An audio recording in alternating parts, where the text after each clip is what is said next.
Good morning विद्यार्थी मित्रों, सुप्रभातम।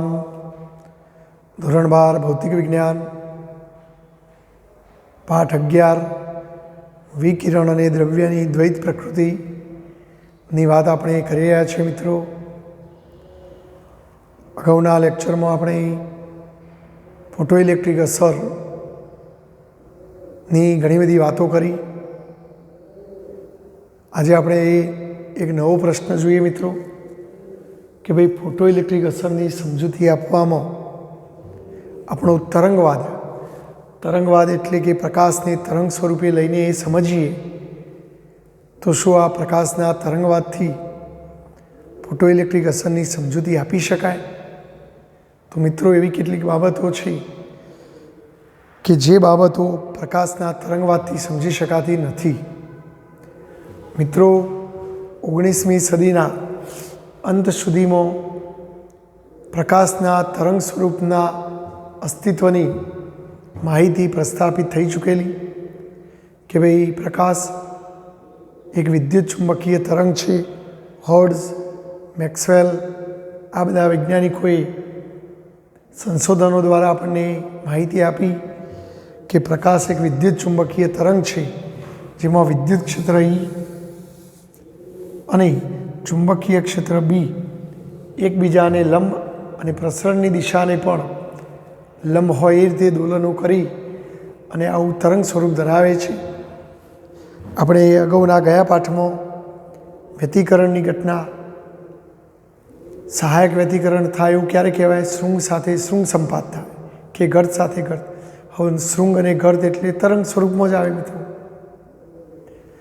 તો વ્યતિકરણ, વિવર્તન, ધ્રુવીભવન જેવી ઘટનાઓ પ્રકાશના તરંગ સ્વરૂપથી ખૂબ જ સારી રીતે આપણે સમજાવી શક્યા। તો આ વ્યતિકરણ, વિવર્તન, ધ્રુવીભવન જેવી ઘટનાઓ સમજવામાં પ્રકાશને તરંગ સ્વરૂપે જ લેવો પડે છે। પ્રકાશ એક વિદ્યુત ચુંબકીય તરંગ છે જે વિદ્યુત ક્ષેત્ર અને ચુંબકીય ક્ષેત્રથી બનેલું તરંગ છે અને આ તરંગ જે અવકાશમાં ગતિ કરીને જાય એ અવકાશના વિસ્તારમાં એ પોતાની ઉર્જાનું સતત વિતરણ કરતું જતું હોય છે। મારો આજનો પ્રશ્ન છે કે શું પ્રકાશના આ તરંગ સ્વરૂપ દ્વારા આપણી ફોટોઇલેક્ટ્રિક અસર સમજાવી શકાય? આપણે ગઈકાલના એટલે કે અગાઉના લેક્ચરોના પ્રયોગોમાં જોયું કે ફોટોઇલેક્ટ્રિક અસરની ઘટનામાં પ્રયોગોમાં એવું જોવા મળ્યું કે આપાત વિકિરણની આવૃત્તિ જો વધારવામાં આવે કે ભાઈ ધાતુની સપાટી ઉપર, ધારો કે આપણી આ ફોટોઇલેક્ટ્રિક અસરમાં ઇલેક્ટ્રોનનું ઉત્સર્જન કરતી ધાતુની સપાટી છે, આ સપાટી ઉપર જો પ્રકાશને આપાત કરવામાં આવે, જો એ આપાત વિકિરણની આવૃત્તિ થ્રેશોલ્ડ આવૃત્તિથી વધુ હશે તો આવૃત્તિ વધુ તો એની ઉર્જા વધુ તો ઉત્સર્જિત થતા ઇલેક્ટ્રોનની ઉર્જા પણ વધુ, એટલે ઇલેક્ટ્રોનની મહત્તમ ગતિ ઉર્જા આપણને વધુ મળે।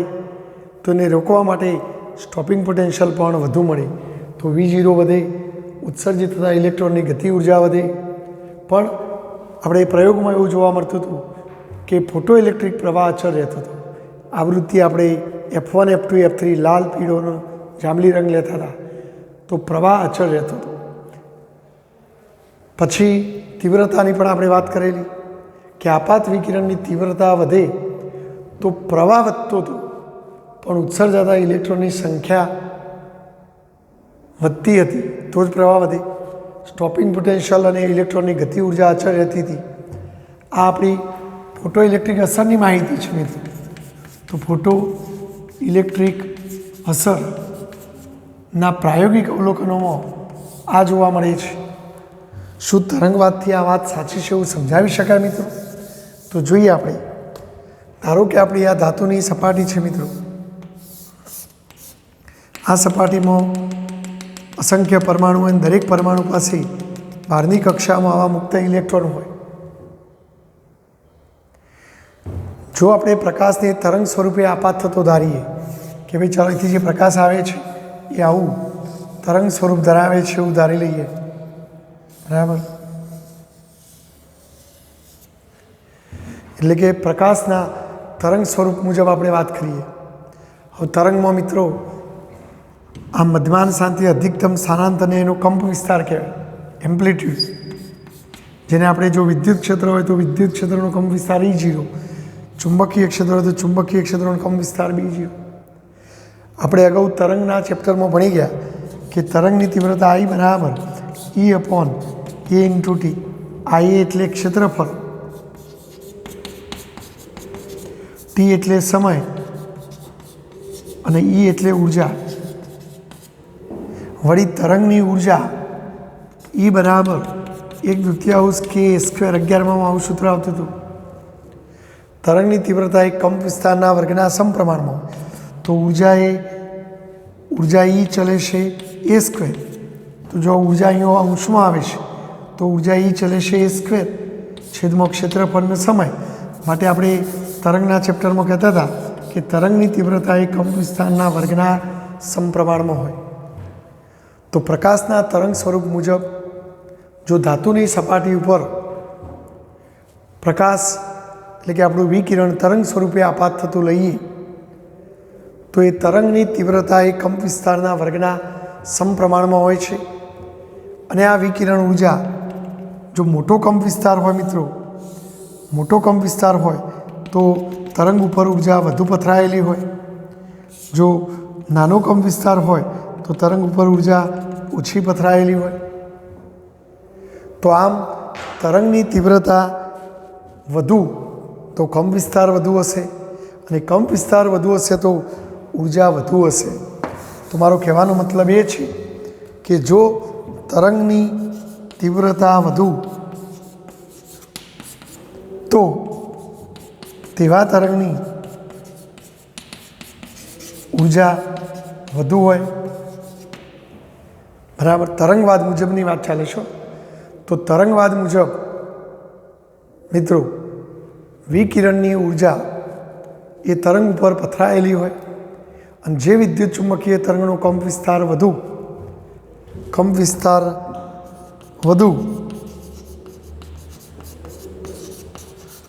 એવા તરંગની તીવ્રતા વધુ, અને તરંગની તીવ્રતા વધુ તો એવા તરંગની ઉર્જા પણ વધુ. અને હવે એ વિકિરણ જો ઇલેક્ટ્રોન ઉપર આપાત થાય તો જે ઇલેક્ટ્રોન ઉપર વિકિરણ આપાત થાય એ ઇલેક્ટ્રોન આ તરંગ ઉપરથી સતત ઉર્જા મેળવે જશે, અને એ ઉર્જા પહેલાં થ્રેશોલ્ડ ઉર્જા જેટલી થશે તો આવો તરંગ ઇલેક્ટ્રોનનું ઉત્સર્જન કરાવી શકશે. તો આમ તરંગવાદ અનુસાર તરંગની તીવ્રતા વધુ તો એવા તરંગની ઉર્જા વધુ, અને આવું તરંગ ભલે પછી ઓછી આવૃત્તિવાળું હોય, આવૃત્તિ સાથેને કોઈ લેવા દેવા નથી.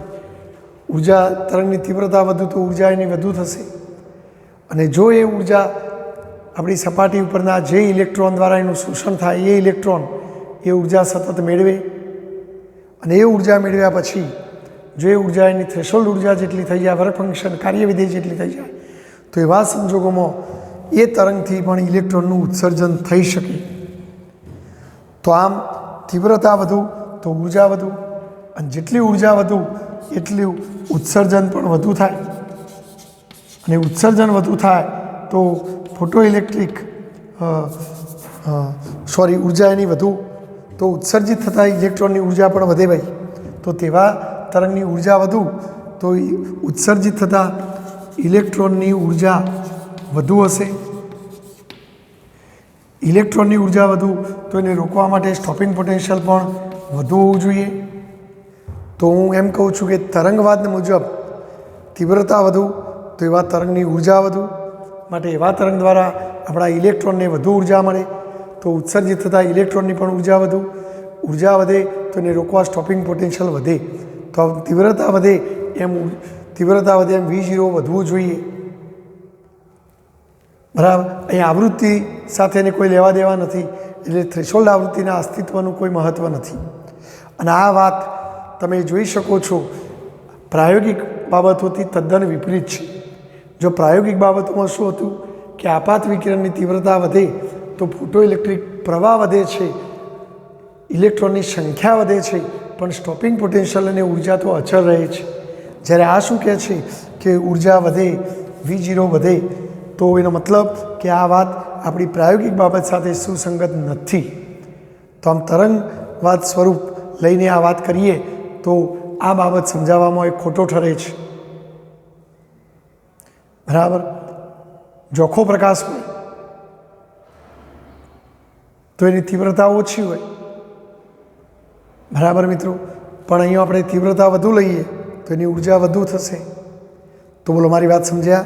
તો જો ફરી એકવાર, તરંગવાદ મુજબ તરંગની ઉર્જા એ કંપ વિસ્તારના વર્ગના સમપ્રમાણમાં છે. તરંગની તીવ્રતા એ કંપ વિસ્તારના વર્ગના સમપ્રમાણમાં છે. એટલે જે તરંગની તીવ્રતા વધુ એ તરંગનો કંપ વિસ્તાર વધુ હશે, અને કંપ વિસ્તાર વધુ હોય તો એની ઉપર પથરાયેલી ઉર્જા વધુ હોય. અને આવું તરંગ જ્યારે ધાતુની સપાટી ઉપરના કોઈ ઇલેક્ટ્રોન ઉપર આપાત થાય તો એ ઇલેક્ટ્રોન આ તરંગમાંથી સતત ઉર્જા મેળવે જશે. જો એ ઉર્જા થ્રેશોલ્ડ ઉર્જા જેટલી કે એનાથી વધુ હશે તો એવો ઇલેક્ટ્રોન ઉત્સર્જિત થશે. તો આમ તીવ્રતા વધે એમ ઉત્સર્જિત થતા ઇલેક્ટ્રોનની ઉર્જા વધશે. પરિણામે એને રોકવા સ્ટોપિંગ પોટેન્શિયલ વધશે. બરાબર. પણ પ્રાયોગિક બાબતો તો જુદી વાત કરે છે કે તીવ્રતા વધે તો V0ની ઉર્જા ઉપર તો કોઈ ફરક પડતો નથી. એનો મતલબ કે પ્રાયોગિક બાબતને આ બાબત સમજાવવામાં નિષ્ફળ જશે. બરાબર. ચલો બીજી બાબત આપણે જોઈએ કે તરંગવાદ અનુસાર તરંગની ઉર્જા તરંગ અગ્ર ઉપર સતત પથરાયેલી હોય. અહીંયા સતત પથરાયેલી હોય છે. અને જ્યારે કોઈ ધાતુની સપાટી પર આ વિકિરણ આપાત થાય તો એ વિકિરણના તરંગ પર રહેલી ઉર્જા આ ધાતુની સપાટીમાં રહેલા ઘણા બધા ઇલેક્ટ્રોનને મળે. ધારો કે તમારી તરંગ પાસે ઉર્જા 10 હોય તો એ તરંગ જ્યારે ધાતુ પર અથડાય તો એ 10 ઉર્જા એક ઇલેક્ટ્રોનને મળે એવું જરૂરી નથી. ધાતુની સપાટી પરના ઘણા બધા ઇલેક્ટ્રોનને મળે એટલે ઉર્જા વહેંચાઈ જાય. એટલે દરેક ઇલેક્ટ્રોન થોડી જ ઉર્જા મેળવે અને એ માટેને સતત ઉર્જા મેળવે જવી પડે. તરંગ સતત આપાત થયા જ કરવું પડે. અને એ ઉર્જા તરંગની જેમ જેમ આપાત થતી જાય એમ દરેક ઇલેક્ટ્રોનને આ ઉર્જાનો સ્ટોક મળતો જાય અને ઇલેક્ટ્રોનોની ઉર્જા ધીમે ધીમે વધતી જાય. જ્યારે એ ઉર્જા થ્રેશોલ્ડ ઉર્જા જેટલી થાય પછી જ ઇલેક્ટ્રોનનું ઉત્સર્જન થાય. એટલે કે થોડા સમય બાદ ઇલેક્ટ્રોનનું ઉત્સર્જન થાય. તો આમ તરંગવાદ અનુસાર જેવું તરંગ આપાત કરો કે તરત જ ઇલેક્ટ્રોનનું ઉત્સર્જન થતું નથી. કારણ કે તરત જ ઉર્જા નથી મળતી. આ ઉર્જા અહીં પથરાયેલી છે એટલે થોડી થોડી થોડી થોડી મળી જાય. અને આમ એકમ સમયમાં એકમ ઇલેક્ટ્રોનને મળતી ઉર્જા થોડી હોય માટે એને પૂરતી ઉર્જા મેળવવા માટે થોડી રાહ જોવી પડે. અને એટલી ઉર્જા મળે પછી જ ઉત્સર્જન થાય. ગણતરીઓ મુજબ તો કલાકો બાદ ઉત્સર્જન થાય. પણ જ્યારે આપણે ગઈકાલના પ્રશ્નમાં તો યાદ કરો કે ફોટો ઇલેક્ટ્રિક અસરમાં તો થ્રેશોલ્ડ આવૃત્તિ કરતો વધુ આવૃત્તિવાળો પ્રકાશ જેવો આપાત કરશો કે તત્ક્ષણે 10⁻⁹ સેકન્ડના સમયગાળામાં ઉર્જાનું ઉત્સર્જન થાય છે. એટલે અહીંયા આ બાબત પણ તરંગવાદ માટે ખોટી પડે છે. એટલે તરંગવાદ એવું કહે છે કે થોડા સમય બાદ ઉત્સર્જન થાય, જ્યારે ફોટો ઇલેક્ટ્રિક અસરના પ્રયોગો કહે છે તરત જ ઉત્સર્જન થાય. તો અહીંયા પણ તરંગવાદ નિષ્ફળ જાય છે. એટલે જો બેમાં વિરોધાભાસ છે મિત્રો. હું તરંગવાદની વાત કરું, અહીં ફોટો ઇલેક્ટ્રિક અસરના વાદની વાત કરીએ તો તરંગવાદ અનુસાર તરંગની ઉર્જા એ કંપ વિસ્તારના વર્ગના સમપ્રમાણમાં, તરંગની તીવ્રતા એ કંપ વિસ્તારના વર્ગના સમપ્રમાણમાં. જ્યારે ફોટોનવાદ અનુસાર ફોટોનની ઉર્જા E બરાબર hf, જો n ફોટોન હોય તો nhf. એટલે તરંગવાદ અનુસાર તીવ્રતા કંપ વિસ્તાર પર આધાર રાખે. ઓમો છો આવૃત્તિ આવતી નથી એટલે ઉર્જા એ આવૃત્તિ f પર આધારિત નથી એવું તરંગવાદ કહેશે, હું નહીં. જ્યારે ફોટો ઇલેક્ટ્રિક અસરનો વાત શું કહેશે? ઉર્જા E ચલે છે f આવૃત્તિ પર આધાર રાખે છે, કંપ વિસ્તાર ઉપર નહીં. તો આ એક વિરોધાભાસ છે મિત્રો. બીજી બાબત કે આ કહેશે તત્ક્ષણે ઉત્સર્જન થાય, તત્ક્ષણે ઉત્સર્જન થઈ શકે 10⁻⁹ સેકન્ડના સમયગાળામાં. અને આ કહેશે લાંબા સમય બાદ જ ઉત્સર્જન થાય, બરાબર. પછી એક બીજી બાબત કે તરંગવાદ અનુસાર ઝોખો પ્રકાશ નબળો પ્રકાશ કહેવાય. નબળો પ્રકાશ હોય તો એ ઇલેક્ટ્રોનનું ઉત્સર્જન કરાવી શકે નહીં. જ્યારે ફોટોઇલેક્ટ્રિક અસરના પ્રયોગો તો એવું કહેતા હતા કે પ્રકાશ ભલે ઝોખો હોય પણ જો તેની આવૃત્તિ થ્રેશોલ્ડ આવૃત્તિ F0 કરતાં વધુ હશે તો ઝોખો પ્રકાશ પણ ઇલેક્ટ્રોનનું ઉત્સર્જન કરાવી શકે.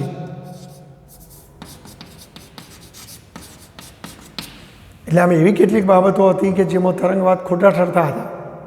તો બોલો ખ્યાલ આવી ગયો મિત્રો. તો તરંગવાદની નિષ્ફળતા કે તો એક તમારે આ વાત કરવાની ઉર્જાની અને એક સમયની વાત કરવાની. બોલો ઓકે. તો ઘણીવાર આ પ્રશ્ન પરીક્ષામાં પૂછાતો હોય છે એટલે આપણે આને મોસ્ટ IMPના કેટેગરીમાં મૂકી શકીએ મિત્રો. બરાબર. ચોપડીમાંથી વ્યવસ્થિત લખાણ લખી દેજો તમે.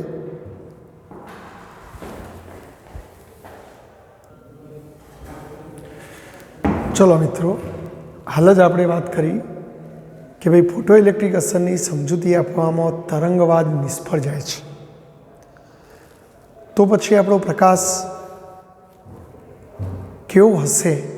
તો ઈસવીસન 1905માં આઇન્સ્ટાઈને ફોટોઇલેક્ટ્રિક અસરની સમજૂતી આપવા માટે 1905ની સાલમાં આઇન્સ્ટાઈને ફોટોઇલેક્ટ્રિક અસરની સમજૂતી આપવા માટે વિદ્યુત ચુંબકીય તરંગોનો નવો વાદ વિકસાવ્યો જેને ફોટોનવાદ ક્વોન્ટમ મિકેનિક્સ કહેવામાં આવે છે.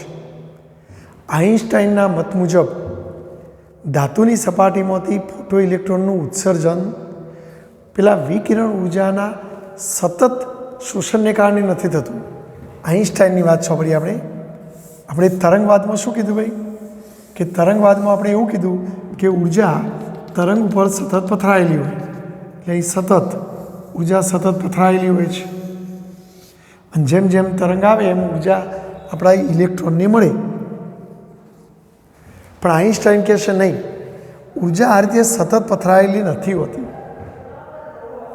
પણ આ વિકિરણ ઉર્જા છૂટા છવાયા અસતત જથ્થાની એકમોની બનેલી હોય છે. એટલે ઉર્જા એ બધા સતત નથી વિખેરાયેલી, પણ એ ઉર્જા છૂટા છવાયા જથ્થાઓમાં વિતરિત હોય છે. તો તરંગવાદમાં આપણે ઉર્જાની વાત કેવી કરી કે તરંગ ઉપર આમ બધા પથરાયેલી હોય, પણ આઇન્સ્ટાઈનના મત મુજબ આ વિકિરણ ઉર્જા છૂટા છવાયા અસતત, જો વચ્ચે વચ્ચે ગેપ છે, છૂટા છવાયા અસતત એકમોની બનેલી હોય છે. અને આ દરેક જથ્થાને વિકિરણ ઉર્જાનો ક્વોન્ટમ કહે છે. તો વિકિરણ ઉર્જા સતત નહીં પરંતુ અસતત એવા સતત નહીં પણ અસતત એવા એકમોની બનેલી હોય છે.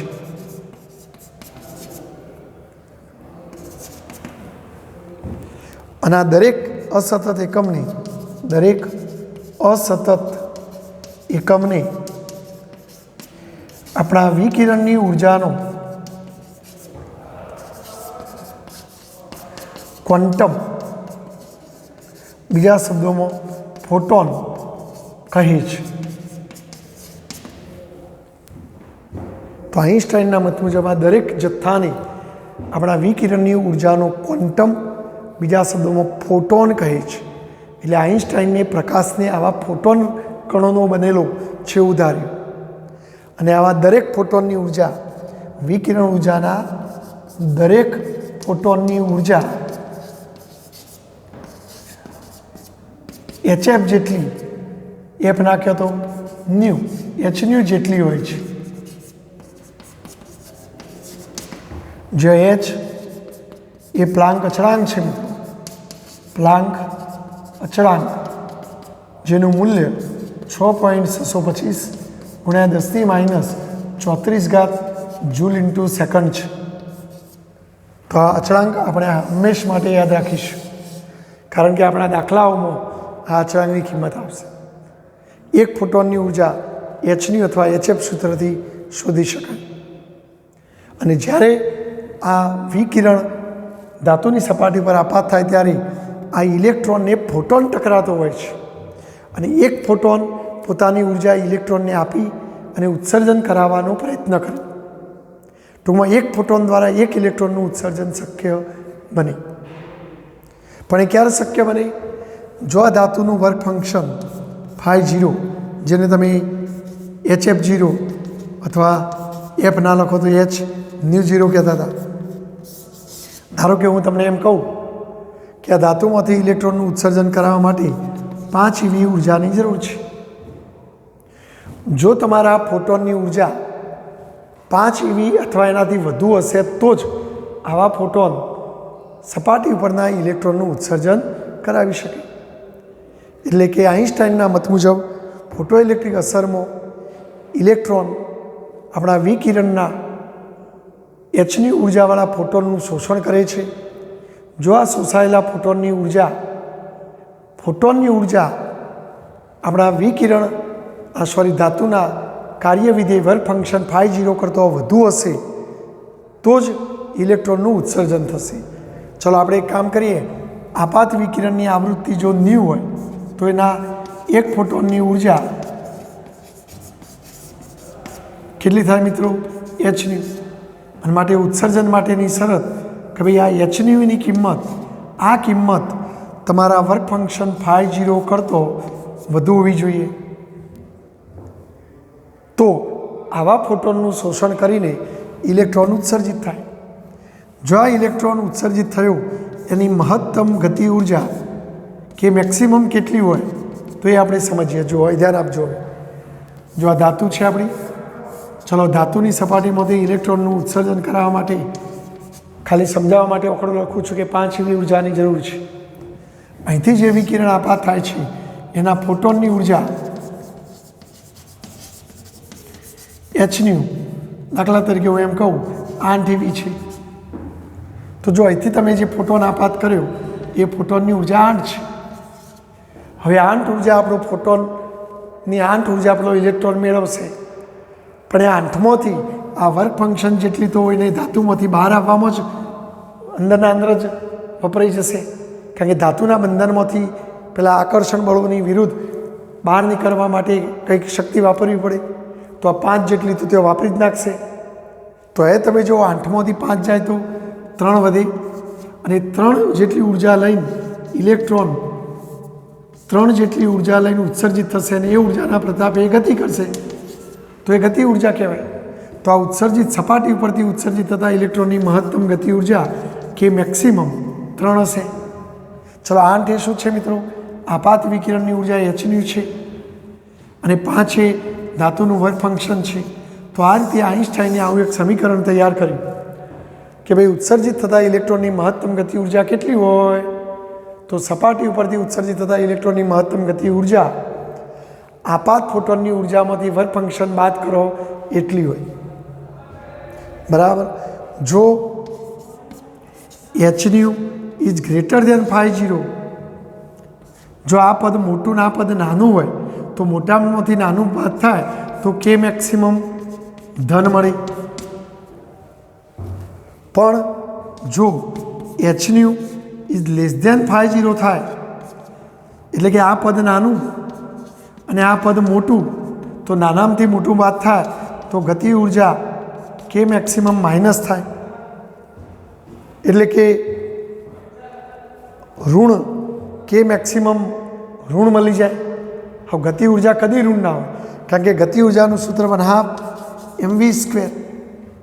દળ કદી ઋણ ના હોય. વેગ ઋણ હોઈ શકે પણ ઋણનો વર્ગ કરો એટલે ધન જ થાય. એટલે ગતિ ઉર્જા તો ધન જ હોય, એ અદિશ રાશિ છે અને દિશાઓ જેવું ના હોય. તો એનો મતલબ એ થયો કે ઇલેક્ટ્રોનના ઉત્સર્જન માટે આ શરતનું પાલન થવું જોઈએ, આ નહીં. તો આમ મિત્રો, આપણે જે તરંગવાદમાં કહેતા હતા, પેલા ફોટોઇલેક્ટ્રિક અસરના પ્રયોગોમાં જે પ્રાયોગિક બાબત હતી કે આપાત વિકિરણની આવૃત્તિ થ્રેશોલ્ડ આવૃત્તિ કરતાં વધુ હોવી જોઈએ, એ બાબત પણ અહીંયા સિદ્ધ થાય છે. બરાબર છે. એટલે મારો કહેવાનો મતલબ એ છે કે આપેલ આવૃત્તિ માટે 1 સેકન્ડમાં આપાત થતા ફોટોનની સંખ્યા, જો આપણે અહીંયા મિત્રો વિકિરણની અંદર 1 ફોટોન હોય તો ઉર્જા hν, 2 ફોટોન હોય તો 2hν, 3 ફોટોન હોય તો 3hν, n ફોટોન હોય તો nhν થાય. બરાબર. તો આમ ફોટોનની ઉર્જાનું સૂત્ર E બરાબર nhf. f ના લખો તો nhf, fની જગ્યાએ ન્યુ પણ લખાય. અને c બરાબર f લેમડા, સૂત્ર ઉપરથી f બરાબર c અપોન લેમડા, તો nhfની જગ્યાએ c અપોન લેમડા. તો આ વ્યાપક સૂત્ર છે મિત્રો. આ hfને 1 ફોટોનની ઉર્જા કહેવાય. જો તમારા વિકિરણમાં 5 ફોટોન હોય તો 5hf, 10 ફોટોન હોય તો 10hf. જો હું એમ કહું કે અહીંયા આપેલ આવૃત્તિ માટે, હવે આ ફિક્સ આવૃત્તિ હોય તો ફોટોનની ઉર્જા ફિક્સ હોય. બરાબર. તો ઉર્જા એ સંખ્યા ઉપર આધાર રાખશે. અને જો વધુ ફોટોન આવે તો એવા તરંગની તીવ્રતા વધુ થઈ જાય મિત્રો. અને વધુ ફોટોનની સંખ્યા આપાત થાય તો જો 2 જ ફોટોન આપાત થતા હોય તો એ 2 ઇલેક્ટ્રોનને અથડાઈને 2નું ઉત્સર્જન કરાવી શકે. પણ 5 ફોટોન આપાત થતા હોય તો 5 ઇલેક્ટ્રોનને અથડાઈને 5 ઇલેક્ટ્રોનનું ઉત્સર્જન કરાવી શકે. તો ફોટોનની સંખ્યા વધે તો મિત્રો, ફોટોનની સંખ્યા વધશે તો ઉત્સર્જિત થતા ઇલેક્ટ્રોનની સંખ્યા વધશે મિત્રો. તો જો આપણે આ સૂત્ર ધ્યાન રાખજો મિત્રો. બરાબર. અને હવે જો તરંગવાદ અનુસાર તરંગની ઉર્જા E અપોન ક્ષેત્રફળ ગુણ્યા સમય,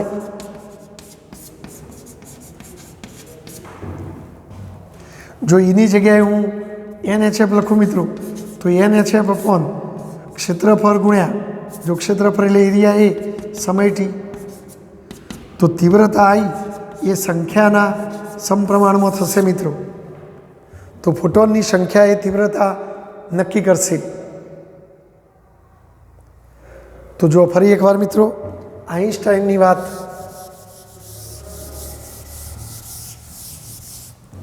આઈન્સ્ટાઈનના મત મુજબ વિકિરણ ઉર્જા સતત પથરાયેલી હોતી નથી, પણ એ વિકિરણ ઉર્જા અમુક અમુક જથ્થામાં ભેગી થઈ ગયેલી હોય છે અસતત સ્વરૂપે. અને આ દરેક એકમ જથ્થો, જેને આપણે વિકિરણ ઉર્જાનો ક્વોન્ટમ અથવા ફોટોન કહીશું, અને વિકિરણના દરેક ફોટોનની ઉર્જા hf જેટલી હોય છે, hν જેટલી હોય છે. જો h પ્લાન્ક અચળાંક છે, ν આપાત વિકિરણની આવૃત્તિ છે. જો આપણા વિકિરણની ઉર્જા વધુ તો એમાં ફોટોનની સંખ્યા વધુ છે. તો આપેલ આવૃત્તિ માટે વિકિરણની ઉર્જા ફોટોનની સંખ્યા ઉપર આધાર રાખે, અને તરંગની તીવ્રતા પણ ફોટોનની સંખ્યા ઉપર આધાર રાખશે. જો આપાત ફોટોનની ઉર્જા hν હોય તો એ hνમાંથી વર્ક ફંક્શન જેટલી ઉર્જા બાદ કરી દો તો બાકીની ઉર્જા સાથે ઇલેક્ટ્રોન ઉત્સર્જિત થાય. માટે આ સમીકરણ કે મેક્સિમમ બરાબર hν -φ0 ને આઈન્સ્ટાઈનનું ફોટોઇલેક્ટ્રિક સમીકરણ કહેવામાં આવે છે મિત્રો. આને શું કહેવામાં આવશે? આઈન્સ્ટાઈનનું ફોટોઇલેક્ટ્રિક સમીકરણ. તો આપેલ આવૃત્તિ માટે 1 સેકન્ડમાં જેટલા વધુ ફોટોન આપાત થશે એટલી પ્રકાશની તીવ્રતા વધશે, અને તીવ્રતા વધશે તો ફોટોનની સંખ્યા વધુ હશે, માટે ઉત્સર્જિત થતા ઇલેક્ટ્રોનની સંખ્યા પણ વધુ હશે. બરાબર મિત્રો. ઉત્સર્જાતા દરેક ઇલેક્ટ્રોનની મહત્તમ ઉર્જા એ દરેક ફોટોનની ઉર્જા વડે નક્કી થાય. જો અહીં તમે જુઓ મિત્રો કે ફોટોનની ઉર્જા મેં 8 લીધી, વર્ક ફંક્શન તો 5 અચળ છે, તો 8માંથી 5 જાય તો 3 ગતિ ઉર્જા આવી. પણ જો તમારા ફોટોનની ઉર્જા વધુ હશે તો જવાબ તમારો આ વધુ આવશે. અને જો ફોટોનની ઉર્જા વધુ તો 10 સહી થાય, 10માંથી 5 જાય તો તો પછી 5 વધે તો ઉત્સર્જિત થતા ફોટો ઇલેક્ટ્રોનની મહત્તમ ગતિ ઉર્જા તમારા દરેક ફોટોનની ઉર્જા ઉપર આધાર રાખશે અને ફોટોનની ઉર્જા આવૃત્તિ પર આધાર રાખશે. એનો મતલબ કે આપાત વિકિરણની આવૃત્તિ વધે તો ફોટોનની ઉર્જા વધે અને ફોટોનની ઉર્જા વધે તો મહત્તમ ગતિ ઉર્જા વધશે. તો આપણી જે પેલી પ્રાયોગિક બાબત હતી કે ફોટોનની ઉર્જા વધે તો મહત્તમ ગતિ ઉર્જા વધે તો પછી એને રોકવા સ્ટોપિંગ પોટેન્શિયલ પણ વધે. તો આ વાત અહીંથી પણ સમજી શકાય છે મિત્રો. જો આપણે ગતિ ઉર્જાનું સૂત્ર મિત્રો યાદ કરો, સ્ટોપિંગ પોટેન્શિયલના પ્રશ્નમાં કે મેક્સિમમ બરાબર V0 E લેતા હતા આપણે. જો આને અહીંયા મૂકી દો તો આપણને નવું એક સમીકરણ આવું મળે, h-φ0. જો ઈને હું પેલી બાદ લઈ જાઉં ભાગી દઉં તો V0 બરાબર h/e આખાના છેદમાં આવે છે, વનાયત છેદમાં આવે મિત્રો. એટલે જો આને આ રીતે પણ લખાય h/e વત્તા માઇનસ φ0/e. જો અહીંયા h તો અચળ હોય, ઇલેક્ટ્રોનનો વિદ્યુતભાર અચળ, એટલે આ પદ આખું અચળ છે મિત્રો. અહીંયા જો જે તે ધાતુ માટે વર્ક ફંક્શન ફિક્સ હોય, ઇલેક્ટ્રોનનો વિદ્યુતભાર ફિક્સ હોય, એટલે આ પદ પણ અચળ છે. પણ જો ન્યુ એટલે પેલા આપાત થતા વિકિરણની આવૃત્તિ, તો એ તો તમે લાલ રંગ આપાત કરો, લીલો રંગ આપાત કરો, આવૃત્તિ બદલી શકાય, અલ્ટ્રાવાયોલેટ પ્રકાશ આપાત કરો તો આ બદલાતું પદ છે એટલે ચલ કહેવાય. અને તમે જો આ પદ બદલાય તો આ જવાબ પણ બદલાય. એટલે કે V0 એ ન્યૂ પર આધાર રાખે છે એમ કહેવાય. તો આમ સ્ટોપિંગ પોટેન્શિયલનો આધાર આપાત વિકિરણની આવૃત્તિ ન્યૂ પર રહેલો છે એમ કહી શકાય, જે પ્રાયોગિક બાબત સાથે સુસંગત છે. તો આઈન્સ્ટાઈનનું આ સમીકરણ પ્રાયોગિક બાબત સાથે સુસંગત ઠરે છે મિત્રો.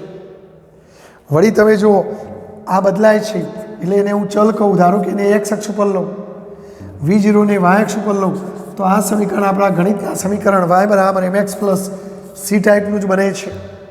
પણ y અક્ષ ઉપર હું V0 લઉં, x અક્ષ ઉપર હું આવૃત્તિ ન્યૂ લઉં, તો જો અહીંયા અંતઃખંડ માઇનસ છે તો y અક્ષ ઉપર એ ઋણ આગળ છેદે એટલે ઉગમ બિંદુમાંથી પસાર ના થાય. ઋણ અક્ષ ઉપર y અક્ષ ઉપર ઋણ સાઈડ છેદાવો હોય તો આપણો આલેખ આ રીતનો થવો જોઈએ મિત્રો. બરાબર છે. અને આ સમીકરણ આના જેવું છે અને આ તો સુરેખાનું સમીકરણ છે, માટે V0 વિરુદ્ધ ન્યૂનો આલેખ પણ સુરેખ મળવો જોઈએ. તો V0 વિરુદ્ધ ન્યૂનો આલેખ આ સમીકરણ મુજબ સુરેખ મળવો જોઈએ મિત્રો.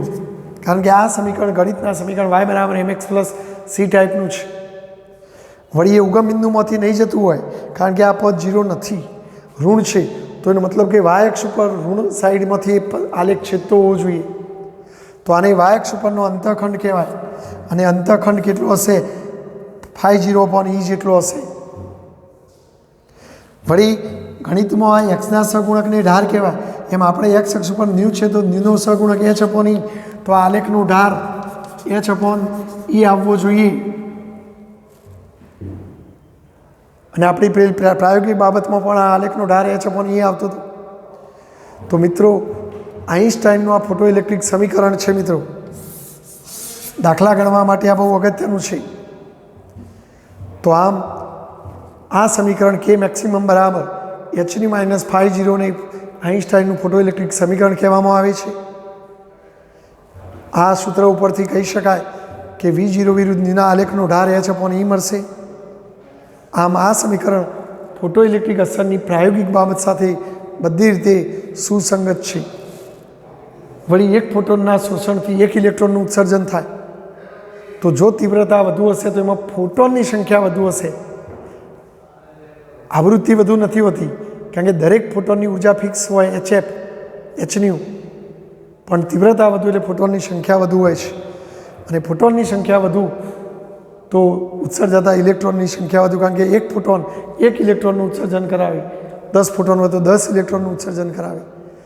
અને કે મેક્સિમમ અઋણ એટલે કે નોન નેગેટિવ હોવું જોઈએ. અઋણનો મતલબ ધન હોવું જોઈએ.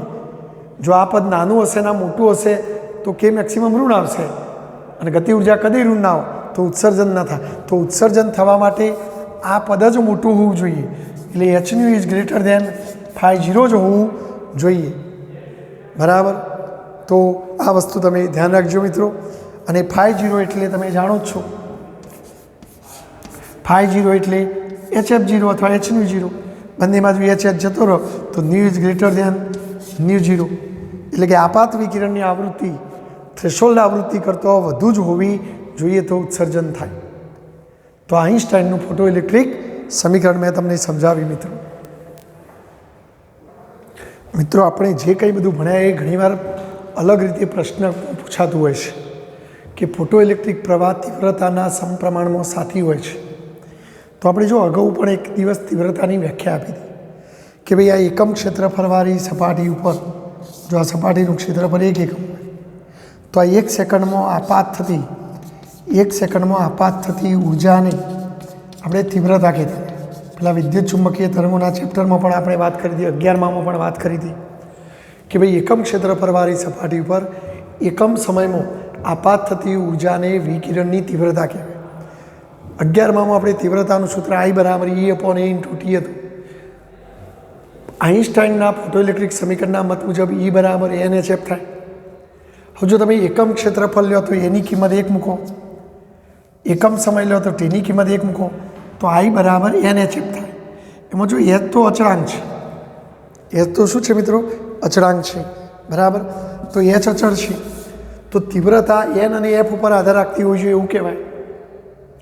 હવે ધારો કે હું એમ કહું કે આ એક સપાટી અને આ બીજી સપાટી, ધારો કે અહીંયા નજીકમાંથી હું લાલ રંગનો પ્રકાશ આપાત કરું, અહીં દૂરથી લાલ રંગનો પ્રકાશ આપાત કરું. હવે લાલ રંગનો પ્રકાશ છે એટલે આવૃત્તિ તો ફિક્સ જ છે, અહીંયા લાલ રંગનો પ્રકાશ એટલે આવૃત્તિ તો બંનેની સરખી જ હોય, એટલે આ પદ બંને માટે સરખું. જો H સરખો F સરખો, F એટલે ન્યુ, બરાબર, અહીંયા ન્યુ લખો મિત્રો, NH ન્યુ, તો F ન્યુ સરખો છે માટે એક ફોટોનની ઉર્જા H ન્યુ, અહીંયા એક ફોટોનની ઉર્જા H ન્યુ, તો એ સરખી જ હોય. પણ જો આ નજીકથી પ્રકાશ ફેંકો છો એટલે તીવ્રતા વધુ, અહીંયા દૂરથી પ્રકાશ ફેંકો છો એટલે તીવ્રતા ઓછી. હવે જો તીવ્રતા આવૃત્તિ ઉપર આધાર રાખતી હોત તો આવૃત્તિ તો બંનેની સરખી છે, તો તીવ્રતા સરખી મળવી જોઈએ, એટલે કે આવૃત્તિ ઉપર તીવ્રતાનો આધાર નથી. તો પછી અહીં તીવ્રતા વધુ છે તો શું વધુ હશે મિત્રો? તો આની અંદર ફોટોનની સંખ્યા વધુ હશે, N વધુ હશે. જ્યારે અહીંયા તીવ્રતા ઓછી તો ફોટોનની સંખ્યા ઓછી હશે, કારણ કે ન્યુ તો સરખો છે, H પણ સરખો છે, પણ અહીં દૂરથી પ્રકાશ ફેંકો છો એટલે તીવ્રતા ઓછી, તો એનો મતલબ કે એમાં ફોટોનની સંખ્યા ઓછી હોવી જોઈએ. તો આમ મિત્રો જો કોઈ સપાટી પર વધુ તીવ્રતાવાળો પ્રકાશ આપાત થાય તો તેની એકમ ક્ષેત્રફળવાળી સપાટી ઉપર એક સેકન્ડમાં યાની કે એકમ સમયમાં વધુ ઉર્જા આપાત થાય. પણ અહીં વધુ ઉર્જા આપાત થાય એનો મતલબ એવો નથી કે એની આવૃત્તિ વધુ હશે, કારણ કે એક ફોટોનની ઉર્જા તો અચળ જ હોય છે મિત્રો. તો પછી એનો મતલબ શું કે વધુ ફોટોન આપાત થાય, તો આમ તીવ્રતા વધુ તો ફોટોનની સંખ્યા વધુ મિત્રો. બરાબર. અને આ દરેક ફોટોનની ઉર્જા Hની તો અચળ હોય, અને ઉત્સર્જન માટેની શરત શું કે આ ઉર્જા વર્ક ફંક્શન કરતો વધુ હોવી જોઈએ, તો જ એક ઇલેક્ટ્રોન સામે એક ફોટોન એક ઇલેક્ટ્રોનનું ઉત્સર્જન કરાવી શકે. φ0 ની જગ્યાએ આવું લખાય, એટલે આ ઉત્સર્જન માટેની શરત છે. ઉત્સર્જન માટે તો ખાલી ફોટોનની ઉર્જા થ્રેશોલ્ડ આવૃત્તિ કરતો, ફોટોનની આવૃત્તિ થ્રેશોલ્ડ આવૃત્તિ કરતો વધુ હોવી જોઈએ. ઇલેક્ટ્રોન ક્વોન્ટમ એટલે કે ફોટોનનું શોષણ કરીને ઉત્સર્જિત થાય છે. જો વધુ ફોટોન આપાત હોય તો વધુ ઇલેક્ટ્રોનોની ઉર્જા મળે, તો પછી વધુ ઇલેક્ટ્રોનનું ઉત્સર્જન થાય, માટે ફોટો ઇલેક્ટ્રિક પ્રવાહ વધે. આમ તીવ્રતા વધે તો હકીકતમાં એ તીવ્રતા વધે તો કંઈ ન્યૂ નથી વધતો, તીવ્રતા વધી છે તો ફોટોનની સંખ્યા વધી છે, અને જેટલા ફોટોન વધુ આપાત થાય તો સામે પક્ષે વધુ ઇલેક્ટ્રોનને અથડાય, તો પરિણામે વધુ માત્રામાં ઇલેક્ટ્રોન ઉત્સર્જિત થાય અને પરિણામે ફોટો ઇલેક્ટ્રિક પ્રવાહ વધે. તો આમ તીવ્રતા વધે તો પ્રવાહ વધે, તો ફોટો ઇલેક્ટ્રિક પ્રવાહ તીવ્રતાના સમપ્રમાણમાં છે એવું કહી શકાય. જો તીવ્રતા ઓછી હોય તો તીવ્રતા ઓછી હોય તો કંઈ આવૃત્તિ ઓછી નથી હોતી, કારણ કે પ્રકાશ તો એના એ જ છે. પણ તમે દૂર લઈ ગયા છો, દૂર લઈ જાઓ એટલે કોઈ લાલનો પીળો પ્રકાશ ના થઈ જાય, લાલના લાલ જ રહે. એટલે આવૃત્તિ તો નથી બદલાતી, એટલે ફોટોનની ઉર્જા તો નથી બદલાતી. તો શું ઘટતું છે? ફોટોનની સંખ્યા. તો આમ તીવ્રતા ઘટે તો ફોટોનની સંખ્યા ઘટે, તો ઓછા ફોટોન આપાત થાય તો સામે ઇલેક્ટ્રોન ઓછા ઉત્પન્ન થાય. પણ જો એ દરેક ફોટોનની ઉર્જા તો એચની જ હોય અને એ ઉર્જા પહેલાં કરતાં વધુ હોય તો તરત ઉત્સર્જન. એટલે એવું નથી કે તીવ્રતા ઓછી તો લાંબો સમય થાય. મિત્રો, તીવ્રતા ભલે ઓછી હોય પણ એનામાં ફોટોનની સંખ્યા ઓછી હશે, કોઈ ઉર્જા ઓછી નથી હોતી. અને જો એ ફોટોનની ઉર્જા થ્રેશોલ્ડ ઉર્જા કરતાં વધુ હશે તો એવો ફોટોન તરત ઇલેક્ટ્રોનનું ઉત્સર્જન કરાવે. તો આમ ઉત્સર્જન મોડું થાય એવું આપણે ન કહી શકીએ, કારણ કે તીવ્રતા ઓછી હોય એટલે ફોટોનની સંખ્યા ઓછી હોય. કે ભાઈ 10 ફોટોન આવતા હતા એની જગ્યાએ 4 આવું તો ભલે 4 આવું, પણ એ 4 ફોટોનની ઉર્જા તો એચની મોટી જ છે, તો 4 તરત જ ઇલેક્ટ્રોનનું ઉત્સર્જન કરાવે. એટલે આમ પ્રક્રિયામાં તાત્ક્ષણિક જ ઘટના થાય. જ્યારે તરંગવાદ શું કહેતો હતો?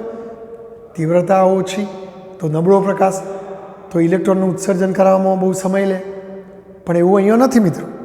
તીવ્રતા ફક્ત એટલું જ નક્કી કરે છે કે આ પ્રક્રિયામાં કેટલા ઇલેક્ટ્રોન ભાગ લેશે. કારણ કે તીવ્રતામાં ફોટોનની સંખ્યા વધુ તો વધુ ઇલેક્ટ્રોન ન થયો એટલે વધુ ઇલેક્ટ્રોન ઉત્પન્ન થશે. ઓછી તીવ્રતાવાળા પ્રકાશમાં ફોટોન ઓછા તો ઓછા ઇલેક્ટ્રોનનો ટકરાય તો ઓછા ઇલેક્ટ્રોન ઉત્પન્ન થાય. એટલે ઇલેક્ટ્રોન કેટલા ભાગ લેશે એ બાબત સમજાય છે. ટૂંકમાં તીવ્રતા ફોટોનની સંખ્યા ઉપર આધાર રાખે, એટલું યાદ રાખજો મગજમાં, બીજું કોઈ વાત. અને ઉર્જા આવૃત્તિ પર આધાર રાખે. આઈન્સ્ટાઈને આ જે સમીકરણ આપણને આપ્યું હમણાં હાલ પ્રશ્નમાં ભણ્યા કે કે મેક્સિમમ બરાબર h⁻⁵, કે મેક્સિમમ એટલે V0 એ અથવા 1/2 m મેક્સિમમ સ્ક્વેર. આ કિંમત અહીંયા મૂકું, સાદુરૂપ આપવું એટલે મેં હમણાં જ વાત કરી કે આ સમીકરણ આપણા ગણિતના સમીકરણ y બરાબર mx + c ટાઈપનું છે. માટે y અક્ષ ઉપર V0 લ્યો અને x અક્ષ ઉપર ન્યુ લ્યો તો એનો આલેખ સુરેખ મળવો જોઈએ. એ આલેખનો ઢાર h/e મળવો જોઈએ અને આવૃત્તિની અક્ષ ઉપર એનો અંતઃખંડ f0 આવવું જોઈએ. બરાબર? તો અને આલેખનો ઢાર ગણતરી કરતો h/e આવે છે. આ બધું આઈન્સ્ટાઈને કીધું મિત્રો. શું આઈન્સ્ટાઈનનું આ સમીકરણ સાચું છે? તો એ સાચું કે ખોટું એની ચકાસણી એને ખોટું સાબિત કરવા માટે મિલિકને પ્રયત્નો કર્યા. મિલિકને જુદી જુદી ધાતુઓ લીધી, એ ધાતુ ઉપર જુદી જુદી આવૃત્તિવાળા પ્રકાશ આપાત કરી જોયા, ઉત્સર્જિત થતા ઇલેક્ટ્રોન શોધી કાઢ્યા, અને પ્રવાહ બધું શોધી કાઢ્યું, આલેખો દોર્યા. અને આઈન્સ્ટાઈને મિત્રો શ્રેણીબદ્ધ પ્રયોગો કરી જુદી જુદી ધાતુઓ માટે μ0 વિરુદ્ધ ન્યુનો સ્ટોપિંગ પોટેન્શિયલ V0 વિરુદ્ધ ન્યુના આલેખો દોર્યા જુદી જુદી ધાતુઓ માટે પ્રયોગો કરીને. તો દરેક પ્રયોગમાં μ0 વિરુદ્ધ ન્યુનો આલેખ સુરેખ જ આવતો હતો. અને આલેખ અમુક જગ્યાએથી જ શરૂ થતો હતો, જેને આવૃત્તિની અક્ષ ઉપરનો અંતઃખંડ કહેવાય, જેને આપણે થ્રેશોલ્ડ આવૃત્તિ કહેતા હતા. અને વાય અક્ષ ઉપર એ ઋણ સાઈડ આગળ જઈને છેદે તો આ વાય અક્ષ ઉપરનો અંતઃખંડ ઋણ હોવો જોઈએ. વળી એને આલેખનો ઢાર શોધ્યો તો એ ઢાર એને પણ h/e મળેલો. એને ઓય લઈ જઈએ તો h બરાબર ઢાર ગુણ્યા e. તો એને જે ઢાર મળ્યો એ ઢારની કિંમત મૂકી, ઇલેક્ટ્રોનના વિદ્યુતભારની કિંમત મૂકી અને પ્લાન્ક અચળાંકની કિંમત શોધી. તો મિલિકને જ્યારે પ્લાન્ક અચળાંકની કિંમત શોધી તો એ પ્લાન્ક અચળાંકની કિંમત 6.626 × 10⁻34 જૂલ ઇન્ટુ સેકન્ડ મળતી હતી, જે આપણા પ્લાન્ક અચળાંકની કિંમતની નજીક છે. એટલે આમ અનાયાસે એને પ્રયોગો જુદી જુદી ધાતુઓ માટે કરી જોયા અને દરેક પ્રયોગો માટે આલેખનો ઢાર તો આટલો જ આવતો હતો અને ઢાર ઉપરથી પ્લાન્ક અચળાંક આટલો મળતો હતો, જે આપણા પ્લાન્ક અચળાંકના મૂલ્યની ખૂબ નજીકનો છે. એટલે આમ આ બધું સુસંગત જ જોવા મળ્યું. તો આમ આઈન્સ્ટાઈનના સમીકરણને ખોટું સાબિત કરવા માટે મિલિકને જે પ્રયોગો કર્યા એ પ્રયોગોને છેવટે આઈન્સ્ટાઈનના સમીકરણને પણ સાચું સાબિત કર્યું કે ભાઈ આલેખ સુરેખ જ આવે છે, એનો ઢારે h/e આવે છે, આલેખ ઉપરથી પ્લાન્ક અચળાંક પણ એટલો જ આવે છે, અને f0 અંતઃખંડ આવે છે, એટલે કે આવૃત્તિની અક્ષ ઉપર f0થી જ શરૂ થાય છે. થ્રેશોલ્ડ આવૃત્તિ કરતાં ઓછી આવૃત્તિ ઉત્સર્જન ન થાય. આ બધું સુસંગત જોવા મળ્યું. તો આ તો અલગથી આવો પ્રશ્ન પૂછાય મિત્રો, તો આવું બધું આપણે લખી બતાવવું પડે. ઓકે, ધ્યાન રાખજો.